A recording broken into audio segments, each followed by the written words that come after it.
Hello, welcome to the podcast. This is Rachit, and today's topic is the pandemic crisis. Let's begin.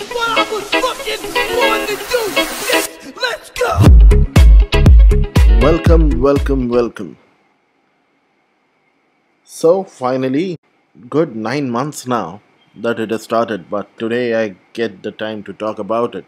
We are talking about the pandemic crisis, or as the world better knows the situation, coronavirus, also known as COVID 19.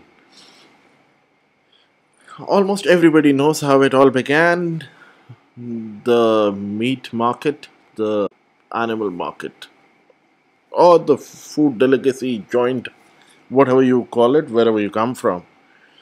Wuhan was the place from where everything started. At least that is what is believed majorly. And from there, the infection went around, the virus went around the whole world, and now the situation is such that almost all the world went under a lockdown. Then things opened up. Then there was second wave, third wave. I don't know. I think we in India we are in the first wave itself, and that wave never stopped. It's like a tsunami. It's constantly going and going. It just does not have a stop. So, yeah, people believe India's in a second wave, but I don't know how you calculate that because I don't think uh, it ever went. I don't think the numbers ever went down. But nevertheless, we are in the second wave. There are countries doing the third wave as well. So, yeah, 2020, let's just say, as a year, was not a good year for anybody. For me, it was slightly worse based on some personal issues, but let's keep them aside and let's focus on the pandemic, on the coronavirus. As the virus started from Wuhan, it went around the world.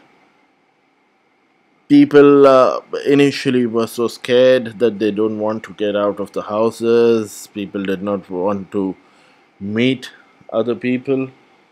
But then, after a certain period of time during the lockdown, people started getting tired of being at home.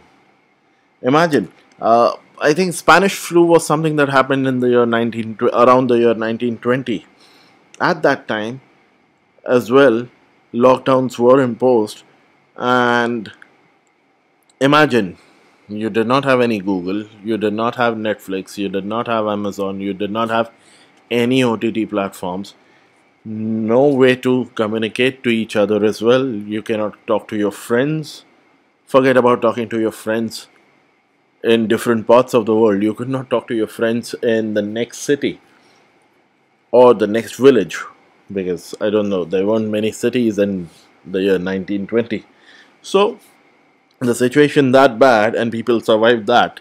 But somehow we, as a generation, millennials, well, millennial is still the next generation. We still like to call ourselves 90s kids. So we as a generation, we were bored in the first three and a half months, and then we wanted to go out.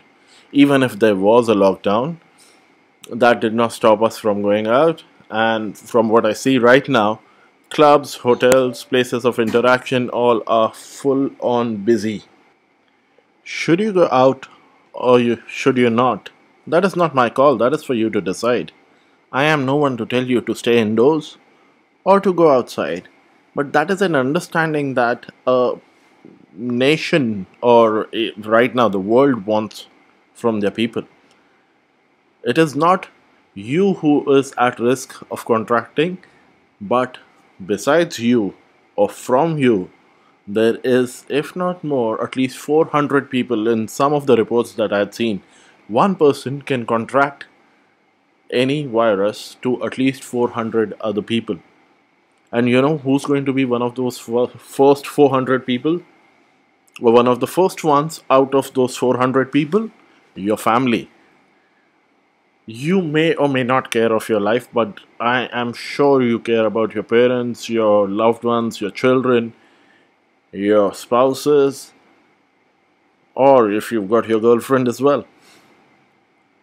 So I don't think it makes any sense when people say there is no virus or you're taking our right to live away from us.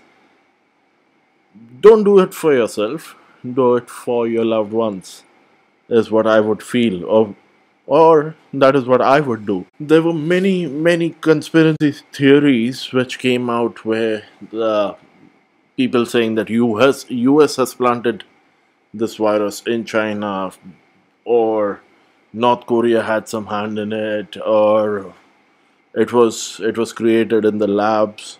So many things. I don't know what is true. I don't, for a fact, I don't know if there is any of these theories that are true. So let's not waste our energy, or let's not waste our focus on things that may or may not have happened, and let's just focus on one thing right now, that is survival. And why survival is important? Because as a human race, we all have to sustain, number one. Number two, to sustain, you have to have some forms of income to live. Now, how would that happen? As an industry, now I come from the hospitality sector, and in my previous podcast as well, I've discussed hospitality was one sector, or is one sector rather, which is affected the worst, because you, if you're a farmer, you can grow your own thing and you can consume. If you're an IT professional, you're working from home, you're still getting paid. If you're an electrician, your work is still not hampered. There are short circuits happening worldwide. If you're a doctor, oh, you're the most important person right now. But if you're a restaurant manager, who wants to go to a restaurant? No one. If you're a waiter, who are you waiting tables to?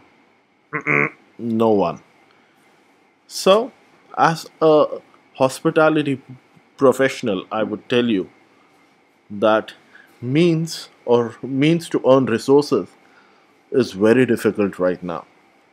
And that is why, for anybody who has any form of life support or any income support, uh, or you still have some job, even if you're paid half, people pe- people are sad that they're getting paid 50%. Believe me, there are people who have not been paid for the past 9-10 months.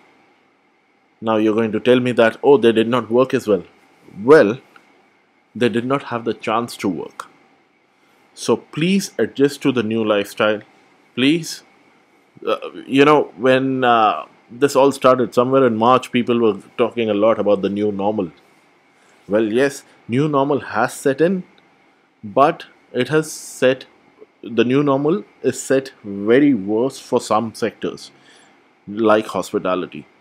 And that is why we have to be happy, we have to be thankful to what we have, and we have to be considerate to people who don't have the right means right now. So that is why the survival is important. Now, just yesterday, I think there was a news that there's a new strain of the COVID virus, the coronavirus, uh, which is termed as B117 strain of the COVID virus, which is now very hyperactive in UK, and based on that, UK is going to lock down. Almost all major countries have cancelled their flights to and fro from UK until, like, India is done until December 31st. It may or may not extend beyond that, but considering the past, I do believe that it might get extended. Hopefully, it does not, because a lot of industries are now slowly getting back to normal. Hospitality, one of them, and it won't be a great thing if a new strain of the COVID virus picks up and it starts spreading worldwide. So that is why I think UK is isolated by most of the countries. They don't want to take a chance of the COVID coming I- in their own countries. I think the first case was registered in Italy, but it went berserk only in UK, where it was found that it is affecting a lot of lives. So we we know what has happened in the past. We've learned from what happened during the times of Spanish flu. We've learned from what happened during the time of SARS, MERS, Ebola, and now for the past 9 months, we've learned whatever happened in COVID. Let's just continue. Let's just try to sustain and take the pressure for a bit more. I understand it's difficult. I understand some might not have the means to survive. Try your best to venture out into another trade that you would like working in and which has worked during this time of COVID. Try your best to get some action in some trade where you can start. I understand starting from all the way ground zero is difficult, but believe me, everybody's doing their bit. In my previous podcast, I've said some pilots have gone down to making burgers on a street side joint. So if they can do that, you can do that too. Do not lose hope and please continue. Sustaining is the most important thing. Please continue doing that and the times will improve. Let's hope for the best and look out for a brighter future. We will be continuing these podcasts. We'll be discussing a hell lot more things. Until that happens, I think this is it for this podcast. Please do comment, please do like, share, and subscribe. Please let anyone and everybody know. Whoever's interested in this form of information, if there's anything that you would like to tell me, please do comment on the video. I do like it a lot when people comment because that tells me that someone is listening. I would meet you ahead. I think if not meeting, I'm sure you'll be listening to me a lot more in the coming days. See you when I see you.